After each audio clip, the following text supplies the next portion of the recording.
அன்பார்ந்த ஆஸ்ட்ரோ பக்தி சேனல் நீவர்களுக்கு கிருஷ்ணன் ராஜகோபாலன் காலை வணக்கத்தை அறிவித்துக் கொள்கிறேன். இந்த ஆவணி மாதம், பராபவ வருஷம் ஆவணி மாதம் எப்படி இருக்குன்னு பார்க்கணும். சூரியன் இருக்கிற எந்த வீடுன்னா ஆவணி மாதம்னா சிம்மத்தில் வருவார். சிம்மத்தில் வரும்போது நம்மளுடைய பக்கா துரோகி ஒருத்தர் இருக்கார். ராகு கேதுக்கள், ராட்சசர்கள், அரக்கர்கள். கேது அங்கே இருப்பார். ஐயோ உழுகிட்டார் நம்மள்ட்ட சூரியனை அப்படின்னு தோணும். உடனே புதன் உடனடியாகவே இறங்கி வந்துடுறார். அவனோட கூட இருக்கார். அதாவது இந்த ஆவணி மாதம்ன்றது பொறுத்த வரைக்கும் ஆகஸ்ட் 18 செப்டம்பர் 17 வரைக்கும் உள்ள நாள். அதனால் இதில் பொறுத்த வரைக்கும் உடனடியாகவே புதன் சூரியனோடு சேர்ந்துடுறார். கவலை இல்லை. சர்ப்பங்கள் அமைதியாயிடும். அதோடு மட்டுமில்லை, இந்த குரு அயனசயனம் ஸ்தானத்தில் உட்காந்துருப்பார் சிம்மத்துக்கு. அங்கே உட்கார்ந்து சிறப்பாக ஆக்ட் பண்ணுவார். அவருடைய பாறை மட்டும் போதும். நம்ம எப்போதுமே விழிச்சிருக்கலாம். கடன் தொல்லை இருக்காது. ரொட்டேஷன் பணம் வந்துகிட்டே இருக்கும். நல்லது வரும். இம்சை இருக்காது. பகை தொல்லை இருக்காது. நல்ல தெளிவாக இருக்கும். மனசு ஆனந்தமாக இருக்கும். இதெல்லாம் குரு பாறை மட்டும்தான். சனீஸ்வர துணை இருந்ததுன்னா நல்ல ஹார்ட் ஒர்க் பண்ணலாம். யாதி இந்த மாதிரி பிரச்சனைகள்லாம் எல்லாம் இருக்கும். துணிஞ்சு எழுந்து போராடலாம். எதுவும் பெருசுப்படுத்தாது. இதெல்லாம் இருக்கும். செவ்வாய் துணை இருந்ததுன்னா ஆவேசம் உடம்புல எப்பொழுதுமே இருக்கும். மற்றவங்க நம்மளை மூச்சு தூக்குவாங்க. இல்லை பகையாளிகள் நம்மளை ஏற்றி விட்டுட்டு நாசம் பண்ணுவாங்க. அதுதான் செவ்வாயினுடைய பெரிய துரோகம். நம்பினால் கைவிடப்படலைன்னு சொல்லுவாங்க. இவர் மனுஷனை நம்பினா கைவிடுவா செய்வாங்க. நான் செவ்வாய்க்கு ஒரு பெரிய இது. யோசிக்காமல் அவர் முடிவெடுக்கிறது, இவராக முடிவெடுக்கிறது. இதெல்லாம் செவ்வாயினுடைய குணங்களில். சனீஸ்வரன் எதையும் பொருட்படுத்த மாட்டார். அவர் காரியமே புரியும். அவ்வளோதான், தொடச்சி போட்டுருவார். இந்த 2 பேர் வச்சு தான் மொத்த உலகத்தை இயக்கிறார். இந்த கிருஷ்ணன் இருக்கார் புதன், அவர் தான் சொத்து புரிவர். நான் சொல்லணும் அவசியம் இல்லை, எல்லா புராணங்களும் சொல்லும். அந்த புதனானவர் ஏகப்பட்ட பேர் படைச்சுவிட்டார். ஒரு பக்கம் சிவன், ஒரு பக்கம் பிரம்மா, ஒரு பக்கம் ஈஸ்வரி. இதெல்லாம் படைச்சிருக்காருல்ல. எதுக்கு படைச்சிருக்காருன்னா நம்மளை மாத்துறதுன்றது கொள்றது அவ்வளோ சொல்லவும் இல்லை. எல்லாத்தையும் சிவபெருமான் சொல்கிறோம். எல்லா பிரம்ம ஞானத்தை எல்லாமே என்ன போல தான் எல்லாம் அப்படின்ட்டார். அப்போ நம்ம எப்படி இருக்க முடியும்? அதனால் எதுவுமே நமக்கு மூலம் மாத்திரம் நம்ம ஒர்க் பண்ணவே பண்ணுற மாதிரியே இருக்கும். இதெல்லாம் எதுக்கு சொல்கிறேன்னா, இந்த ஆவணி மாதத்தில் நம்மளுடைய புத்தி காமிக்கும். நம்மளுடைய மனசு செயல்படும் போது தப்பாகவே செயல்படும். எச்சரிக்கையாக இருக்கணும். ஏன்னா கூடயே கழுத்தறுப்பு இந்த கேது உட்காந்துருக்காரு. அதனால் இதெல்லாம் உழட்டின்னு இருக்கும். ஆகட்டும் பார்க்கலாம். இப்போ என்ன, அவன் பார்த்துப்பான், இவன் பார்த்துப்பான், செய்வான் அப்படின்னு சொல்லிட்டு இருக்கிறத கோட்டை விட்டுனே இருக்க வேண்டியதான். ஸோ நம்ம புத்தியை பயன்படுத்தணும். வெளி வட்டார பழங்கள்லாம் மோசமாக இருக்கும். சரி, அதுதான் போட்டோமே. புதனுக்கு பிறகு அடுத்தது கலகத்தில் உட்காந்து சம்மந்தப்பட்ட புதன் சிம்மத்தோடு சேர்ந்துட்டார்ல. இப்போ செவ்வாய் மிதத்தில் இருப்பார். அந்த சுக்கராச்சாரியர் கண்ணியில் கொள்வார். செவ்வாய் தொலைவு பார்வையுடைய பாறை கண்ணி சுக்கரன் கிடைக்கும். எவ்வளோ அழகாக இருக்கு பாருங்கள். செவ்வாய் சுக்கரன் தொடரும். ஏன்னா சுக்கரன் எல்லாருக்கும் வேண்டியவர். சனிக்கு வேண்டியவர், செவ்வாய்க்கு வேண்டியவர். ஏன்னா இவர் தயவு இல்லைன்னா உலகத்தில் வாழ முடியாது. எப்போதும் ஸ்ட்ரெயிட் சாப்பிட்றது, தூங்குறது, சம்பாதிக்கிறது, உழைக்கிறது, எப்படியே காலத்தை ஓட்டுறது இப்படின்னா ஆகாது. ஏதாவது வாங்கலான்னா பயம் வந்துடும். செய்யறதுக்கு வேணா பணம் இருக்காது, போகாது. அது எப்படி எதுவுமே வராது. எது இருக்கோ அதை சந்தோஷமாக வாழ்ந்து அனுபவி. அதுக்கு தான் பூமியில் இருக்கு. நாளைக்கு இன்றைக்கி இருக்கும், நாளைக்கு இருக்காது பற்றி நீயே கவலைப்படுற. கொடுக்குறவன் சந்தோஷமாக இருக்கு, கவலைப்பட வேண்டாம் சொல்லிட்டு தாயினுடைய அரவணைப்பில் செயல்படுவார் சுக்கராச்சாரியர். தாய் கோலம் இல்லாமல் ஒன்றுமே முடியாது. கிருஷ்ணருக்கு எப்போதுமே அப்படி தான். அதே மாதிரி எல்லா விஷயத்துலையும் அனுகூலமாக போகிறதுக்கு நமக்கு ஹீலிங் பாயிண்ட்டாக தாய் கோலம் இந்த மாதம் ஃபுல்லாக ஒர்க் செய்யல்படும். நல்லா இருக்கலாம். வெளிவிட்டார் பக்கத்தில் மோசமான சூழ்நிலை இருக்கும். மூக்கை நுழைக்காதீங்க. எச்சரிக்கை உங்கள் காரியத்தோடு செயல்படும். இதுதான் முக்கியம். ராகுக்கேதுக்கள் இப்போது பேர் ஐப்பசி மாதம் போது தான் மோசமாக வெளிவட்டார பழக்கங்கள் எல்லாமே மோசமாக தான் இருக்கும். சாமர்த்தியம் இருந்தால் செயல்படலாம். அதுதான். சரி, இனி ஒவ்வொரு ராசியாக பார்ப்போம். அன்பார்ந்த தனுசு ராசி நேயர்களே, குருவானவர் பற்றி உங்களுக்கு சரியாக சொல்லிருக்கேன். கஞ்சனா கஞ்சன். ஏன்னா அந்த பணம் கொடுக்கறது எல்லாருக்கும் கொடுக்குறார் தவிர எனக்கு எடுத்துக்கிட்டு அந்த பணம் கொடுக்கல. பணம்ன்றது செல்வங்கள், 16 வகை செல்வங்கள். நீங்கள் படிச்சிருப்பீங்க அதேன்னு, புரியுங்களா? அந்த சௌபாக்கியங்கள் அத்தனையும் எல்லாரும் அனுபவிக்கிறோம். நான் மட்டும் தனியாக இப்படி அனுபவிப்பேன்? எல்லாரும் அனுபவிக்கிறோம் இல்லையா? எல்லாம் பகவானுடைய குழந்தைகள் இல்லையா? தானே உண்மை. ஒரு வாத்தியார் பாடம் சொல்லித்தர்றாருன்னா முதல்ல உட்காந்து 4 பேர் மட்டும் இல்லை, கடைசியில் உட்காந்துருப்பான் 60 பேர் இருப்பாங்க. தெரியும், பெரிய ஹாலு. அவளுக்கு தானே சேர்த்து சொல்கிறாரு. அதனால் கடைநிலை இருந்தாலும் எப்படி இருந்தாலும் அவளுக்கும் எல்லாம் சௌபாக்கியம் அனுபவிக்கணும்னு குருவானவர் எளிமையாகவும் எப்போதும் இருப்பார். வடாடமுமே இருக்காது, ஆடம்பரமே இருக்காது. அவர் வேண்டிய செல்வங்கள் இருந்தாலும் எளிமையான வாழ்க்கை. 2 வேட்டி 4 வேட்டி மேலே வச்சுக்க மாட்டாங்க. இல்லை 2 பணம் இருக்குன்னு ரூம் நிறைய ட்ரெஸ் வாங்கி போட மாட்டான். ஆடம்பரமான காரெல்லாம் வாங்கி வைக்க மாட்டாங்க. வந்தால் பெரிய இதெல்லாம் பண்ண மாட்டாங்க. சிம்பிளாக தான் இருக்கும்.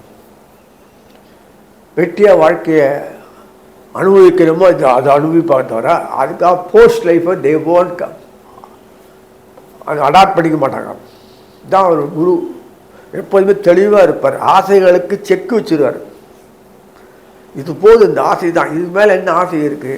இது துணூறு சர்க்கரை தொட்டு சாப்பிட்டாலும் இவ்வளோ சர்க்கரை சாப்பிட்டாலும் அதே தானே. அதோட நியூஸ் சொன்ன இவ்வளோ சர்க்கரை சாப்பிட்டாலும் வியாதி உடம்புக்கு, அது வியாதி இல்லை, அனுபவிக்கலாம். இந்த ரசனை குருக்கு தெரியும். அதனால் ரொம்பவும் ஆசைப்பட மாட்டேன். லைஃப்பில் எது உண்டோ அதுக்கு தகுந்த மாதிரி வாழ்க்கையை அமைச்சக்கூடிய பாக்கியம் தனுசு மக்களுக்கு கிடைக்கிறது. அதனால் அவளை எல்லா காலத்திலும் சிறப்பாக வாழக்கூடிய பாக்கியம் எல்லா காலத்திலும் உண்டு. இப்போ அவங்களுக்கு வாழ்க்கை சந்தோஷமான வாழ்க்கைக்கு குடும்பம் விருத்தியாகும். குடும்பம் பாதி குடும்பம் விருத்தியே ஆகுதில்லை. அப்படியே 1 2 பெற்றாலும் எத்தையோ கல்யாணம் பண்ணிக்குது, எப்படியோ வாழ்க்கை வரணும், எப்படியோ வாழ்க்கை போகிறது. அதுலேயும் 1 பிறதுக்குள்ளே போதுமோ நடத்தி பெற்றாலும் 1008 நோக்காடு உடம்புல 1008 ஆகும் இல்லைங்க. இப்படி இருக்குது. இந்த மாதிரி தான் இருக்குது. முன்னாடியாவது ரொம்ப ரேர் அந்த ஒரு மனநிலையை பாதிக்கப்பட்ட குழந்தைகள் நிறைய பிறக்கிறது பார்ட்டிஷனாக. அது இப்போ 10ல் 1 பிறக்கிறது. 10 பேருக்குன்னு 1 இப்படிலாம் ஆறுது. இதெல்லாம் பிறக்கும்போது இந்த குழந்தைகள் இப்படி பிறக்கிறது ரொம்ப கஷ்டமாக இருக்குது. எதுக்கு சொல்கிறேன்னா, அந்த கலாச்சார பின்னணிகள் வரும்போது அந்த சம்மந்தப்பட்டது சந்தோஷமான வாழ்க்கையை இல்லை, அந்த உடம்பு சந்தோஷப்பட்டு அனுபவிக்கக்கூடிய பாக்கியம் வரணும்னா சத்புத்திரங்கள் பெறணும். அந்த புத்திர பாக்கியத்தை அதிகமாக யார் அருமையாக பெறக்கூடியாருன்னா தனுசு குறி தான். தனுசு சம்மந்தப்பட்டவங்களுக்கு இந்த குறையெல்லாம் வராது. என்னெல்லாமோ பண்ணி ஃபஸ்ட் கிளாஸாக குழந்தை படுறான், அது எப்படியோ பிறகுது இந்த குழந்தை. அந்த மாதிரி பிரச்சனைகள் இல்லாமல் குழந்தைகள் வாரிசு உண்டாகணும்னா அவங்களுக்கு கேட்கணும், தனுசுக்காரன்ட்டு கேட்கணும். அப்பேற்பட்ட தனுசுக்காரங்களுக்கு அதனால் அவங்களுக்கு விருத்தியாகும். குடும்ப விருத்தி முக்கியமாக வரணும், வாரிசுகள் விருத்தி வரணும். அது நல்ல பொசிஷனில் வரும். மற்ற ஜனங்களை மாதிரி இல்லாமல் இவ்வாறு நல்ல ஆரோக்கியம், எளிமையான வாழ்க்கை, கண்ணு காது மூக்கு செவிடு எல்லாம் சிறப்பாக ஒர்க் பண்ணி வேலை செய்யும். அறிவு நல்ல ஞானம் இருக்கும். எளிமையான வாழ்க்கையில் பிறந்தாலும் எல்லாத்திலும் கரை ஏறிடுவாங்க. ஒரே ஸ்ட்ரோக்கில் ஒப்பிக்கூடிய பாக்கியம் இருக்கும். இதெல்லாம் பார்த்துருக்கீங்களா? டப்பா அடித்தாலும் மண்ணால் ஏற மாட்டேங்குது. ஒப்பிக்கவே மண்ணாட்டில் மறந்து போட்டாலே சொஞ்சின்னு எழுத வேண்டியிருக்கு. ஒரே சொல்லி அப்படி பொருட்டுவான், அப்படி பொருட்டுவான் போட்டான். என்ன இருக்கு பட்டுன்னு சொல்லிட்டு போயிட்டு இருப்பான். என்ன மூளை, என்ன ஞானம், ஞாபக சக்தி அந்த அளவு வீரியம் ஜாஸ்தி. வீரியம்ன்றது அந்த மூளைக்கு இருந்ததுன்னா சாதிக்கிறான். வேற ஏதாவது அந்த வீரியம் இருந்ததுன்னா நாசமாகப்படும். அது நாசமாகப்படும், கெட்டுப்படும்.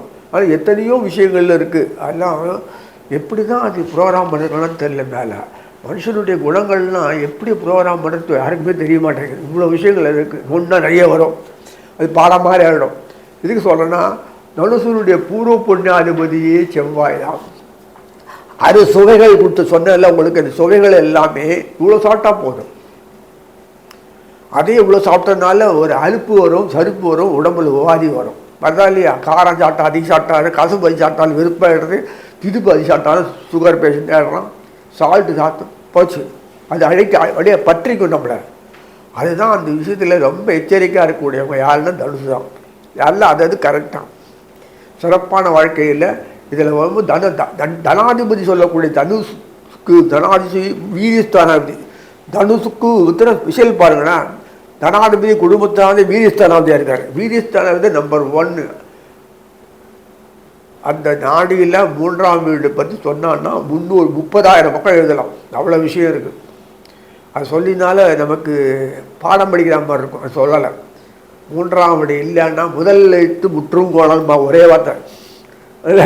அந்த 3 வருடம் ஒழுங்காக வேலை இல்லைன்னா பாக்கியம் ஃபுல்லாக 0. உலகத்தில் பாக்கியம் இருந்தால் தான் வாழவே முடியலை. இதுக்கு வாழணும், கர்ம அடி வாங்கிறதுக்கா. நிறைய கதைகள்லாம் பின்னாடி இருக்குது, சொல்லலாம். ஆனால் இப்போ நேரம் இல்லை இருக்கலாம். அதனால் தனுசு ராசினியர்களை பொறுத்த வரைக்கும் கர்மஸ்தானாதிபதி யாரும் பார்த்தோன்னா புதன் தான். அதே மாதிரி பாக்கியஸ்தானாதிபதி பார்த்தோம்னா சூரியன். சூரியனும் போது தான் பாக்கியத்தில் உட்கார்ந்துருக்காங்க. பாம்பு உட்கார்ந்துருக்கு இறஞ்சிருது. பகவான் சிவபெருமான் இருந்தாலும் பாம்பு இருக்குது, பிள்ளையார் இருந்தாலும் இது பாம்பு இருக்குது, முருகனுக்கும் பாம்பு, எல்லாம் பாம்பு இருக்குது.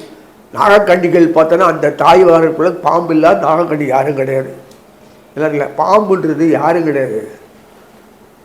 பாம்புன்றது பொறுத்த வரைக்குமே அந்த மனுஷனோட தோட்டம் முதுகெலும்பு அது ஒன்று தான். அந்த புத்தி மாறிண்டே இருக்கும் செயல்பாடு. துஷ்டர்கள் நட்டம். துஷ்டர்கள் இல்லாத அங்கேயும் பிறக்க முடியாது. ஒரு 100 பேர்னா 2 பேரில் இருப்பான் நல்லவன் இருப்பான், சாதுக்கள். அந்த 100 பேர் துஷ்டர்கள் இருந்தாலும் இல்லைன்னா இங்கே என்ன வேலை? வெறும் ரசமும் சாப்பிட்டு ரசஞ்சா சாப்பிட்றீங்க. சாப்பிடும்போது எவ்வளோ தும்பானா நல்லா அறுசுவை பட்டு டேஸ்ட் அண்டிட்டு காரம் கொண்டு டேஸ்ட் சாப்பிட்டாலும் திருப்தி அவங்களுக்கு. பகவானுக்கு அதே தான். ஒரு துஷ்டன் 10 துஷ்டன்னு நடுவில் 2 பேர் சாது வச்சுருப்பார். ஏன்னா முட்டி மோதி பார்க்கும்போது ஐயோ ஐயோ ஐயோ. இந்த குழந்தைகள் நம்மள மாதிரி பெரிய ஆள் அப்புறம் தான் அந்த அறிவு இருக்கும். அது வரைக்கும் குழந்தை ஏதோ பண்ணும், அதை பார்த்து ரசிக்கிறோம் இல்லையா? அதே தான் பண்ணுறான் பகவான். 90% மோசமானவர் தான், 10% சாது நமக்கு. இல்லைன்னா வாய மூடிட்டு இருக்கணும், இல்லைன்னா கதையை முடிஞ்சிடும். கருணை காரியங்கள்லாம் பார்த்தோன்னா ஆடு எவனை திம்பானா? ஆடு திங்குறானே, மாடு திங்குறானே, கொலை பண்ணுறாங்க, பாம்பு போட்டு மொத்தமே நாசம் பண்ணுறாங்க. அந்த கருணை காரணம் எங்கே போச்சு இது? அதனால் நம்ம ரொம்பவும் ஆராயக்கூடாது. ஏன் பகவான் இப்படி பண்ண கேட்காதீங்க. அதனால தனுசு ராசி இருக்கும் அவளுக்கு எல்லாருமே அந்த இறைவனுடைய ஞானம் இருக்கும். ஆனால் அந்த சம்பந்தப்பட்டது உபயராசி குருவும் புதனும் அப்படி இருக்கன்னா பகவான் புதன் குரு மற்ற சொத்துக்களுக்கு சொந்தம். அவர் தான் அத்தனை சொத்துக்களுக்கு அவன்கிட்ட கொடுத்துருக்கு. பத்திரமா வச்சுக்கோ, டிஸ்ட்ரிபியூட் பண்ணணும். அப்புறம் டிஸ்ட்ரிபியூட் பண்ணும்போது ஏன் கொடுக்க மாட்டேன்னா அவருக்கு தேவையில்லை, பகவான் கொடுக்குறது போதும் சொல்லி எல்லாரும் கொடுக்குறேன். இதை முடிஞ்சு போய் புரியுங்களா? காற்றுல ஆசை வைக்கிறவன் கேஷியரை போட்டான்னா சாப்பிட்டுடுவான், ஏமாத்திடுவான்.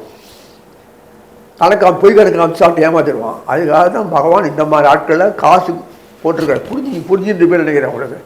இதுக்கு சொல்லணும்னா தனுசு ராசினியர்களுக்கு 2ஆம் வீடு 3ஆம் வீடு சனீஸ்வரர் இருக்கனால சனீஸ்வரன் தொடர்ந்து குருவனுடைய பார்வை வந்துட்டே இருக்கான். போதும் ஆட்டோமேட்டிக்காக 6ஆம் வீட்டில் 8ஆம் வீட்டில் உட்காந்துருக்காரு குருன்னா. 8ஆம் வீடு சரி. சந்திரனுக்கு 8ஆம் வீடு. சந்திரனுக்கு சூரியனுக்கு 8ஆம் வீடு 7ஆம் வீடு 4ஆம் வீடுலாம் கிடையாது. தெரியுமா உங்களுக்கு? பிரதானம் அவங்க தான். அவனை வச்சு தான் எல்லாமே. அப்போ குரு வச்சு தான் அங்கே எல்லாம். அப்போ குருவோட பார்க்கும்போது தன வீடு தொடர்பு கொண்டதா இல்லையா? எவ்வளோ விஷயங்கள் இருக்குது பாருங்கள். அதனால் நீங்கள் பாடம் வேறு, பாடம் தண்ணாமல் நம்ம வாழ முடியாது. அவன் என்ன சொல்லணும்னா அது நமக்கு லைஃப்பில் பாடம். புரியுதுங்களா? அனுபவிச்சு போயிட்டே இருக்கணும். இருக்க வண்டி வருது, இடது வளர்ந்து ரூட்டு போட்டிருக்கணும், அதுக்காக அப்படி தான் வண்டி வரணும், தப்பாக வந்துட்டானேன்னு சொன்னா நீ செத்து போடுவேன். அப்புறம் ஒன்றும் பண்ண முடியாது. ஆட்டோமேட்டிக்காக மாற்றிக்கு தான் வேணும். அது மாதிரி அமைப்புகள் வரும்போது இப்படி இருந்தால் கூட அவங்க ஒன்றை கேட்டுன்னு பண்ண போதில்லை. அது அவங்க தன்னாமல் நம்ம வாழ்க்கை அமைப்பு கொடுக்குறாரு. சந்தோஷமான வாழ்க்கை அமைப்பு. சொத்துக்கள் இத்தனால இல்லைன்னா சொத்துக்கள் சேரும். உங்களுக்குன்னு தனி வீடு வசதி, வாகன வசதி மட்டுமில்லை, பின்னாடி வருங்க தொடர்ந்து பணம் வரத்துக்கு உண்டான முதலீடுகள்லாம் வரும். உங்கள் வியாபாரங்கள் நல்லா நடக்கும், இது பிரச்சனை இல்லை. அதே மாதிரி அந்த செல்ஃப் ஸ்டைல்டு எம்ப்ளாயீஸ் பார்க்கல, சுயமாக வேலை செய்யறது, வக்கீல், ஆடிட்டர்ஸ், இதில் பார்த்துருக்கீங்களா, தணிக்கையாளர், அரசு பெரிய போஸ்ட்டில் இருக்கிறவங்க, இதெல்லாம் நிறைய இருக்குது.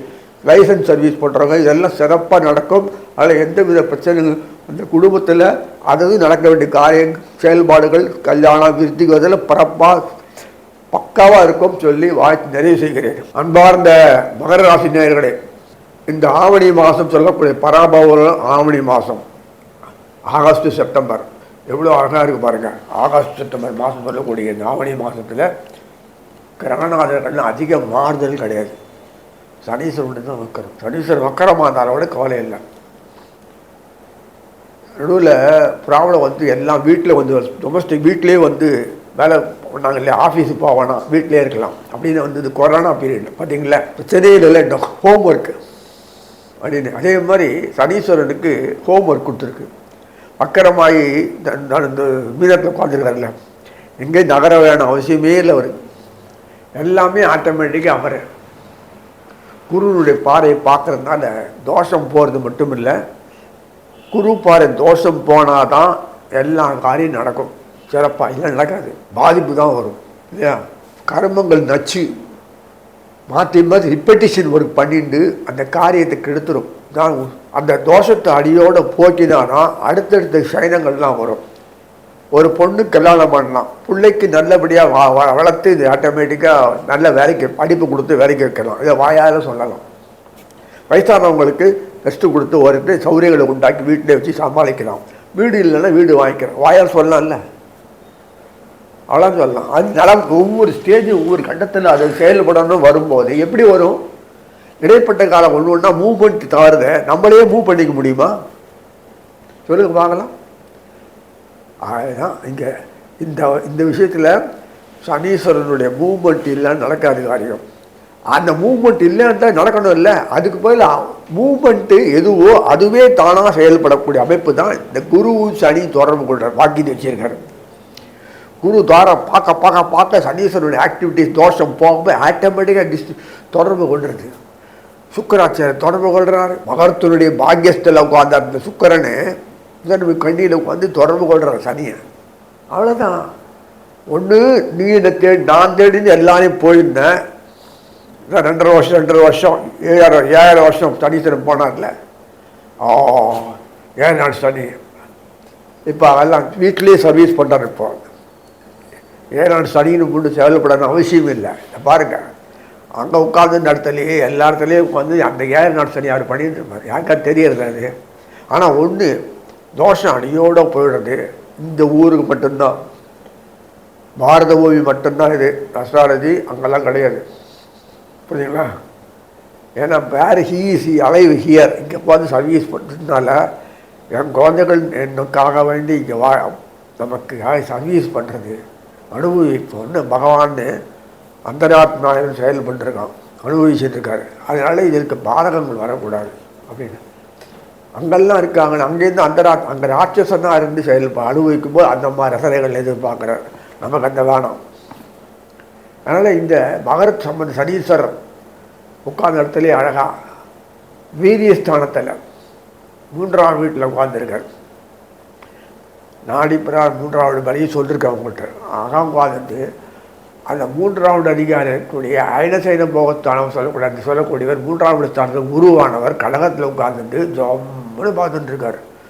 இன்னும் போக நிறைய வரும். இந்த மாதம் பொறுத்த வரைக்கும் அங்கே புதன் உடனடியாக புதனும் சுக்கரன் இருந்தார். அப்போ புதன் உடனடியாக 1ஆம் தேதியே ஆவணி 1ஆம் தேதியே இறங்கிட்டார், சூரியனோட பண்ணிட்டார். ஏன்னா மகரத்தினுடைய அட்டமத்தில் சூரியன் உட்கார்ந்தா கூட கூடையே கேது உட்காந்துருக்கு. எதுக்கே நமக்கு புத்தி வந்தோம், அது சனிக்கு. இது வேறு உட்கார்ந்தா ஆகும், அதனால் பார்க்கலை. ஆனாலும் இடைப்பட்ட ராகு உட்காந்துருக்கல கும்பத்தில், அதை தாண்டி தான் நாங்கள் சனி தாண்டி வீட்டு போனோம். ராகுக்கு எது எந்த வீட்டில் உட்கார்ந்தாலும் அந்த வீட்டின் கிரகநாதர்களுடைய ஆக்டிவிட்டி தானே செய்வார். இதுதான் பாரு. இப்போ எந்த சாலனாக இருக்கணும் அந்த ஒர்க்கை அவன் சர்வெண்ட்டாக போட்டுருவார். இப்படி இது மாதிரி இருந்தால் என்ன அர்த்தம்? ரொம்ப மோசமாக இருக்குல்ல. அவங்களும் அந்த மாதிரி பவர் கொடுத்துருக்கு. அது மாதிரி இந்த ராகுக்கு எதுக்குள்ள அமைப்பில் இப்படி உட்கார்ந்தா கூட மகரத்தினுடைய தன வீட்டில் ராகு உட்கார்ந்துருப்பான். அட்டமத்தில் 2வது அட்டமம், 2வது நேரம் அட்டமஸ்தான் தானே, இந்த அந்த கேது உட்கார்ந்துருப்பான். இந்த ஆவணி மாதம்னால சூரியன் போய் உட்கார்ந்துட்டார் 1 மாத காலம். ஆனால் எத்தனை கஷ்டங்கள் வந்தாலும் சமாளிக்கக்கூடிய பாக்கியத்தை கொடுத்துருக்கான் மகரத்துக்கு. ஏன்னா தோஷங்கள் புதுசு புதுசாக வந்தாலும் போய்கிட்டே இருக்கும்.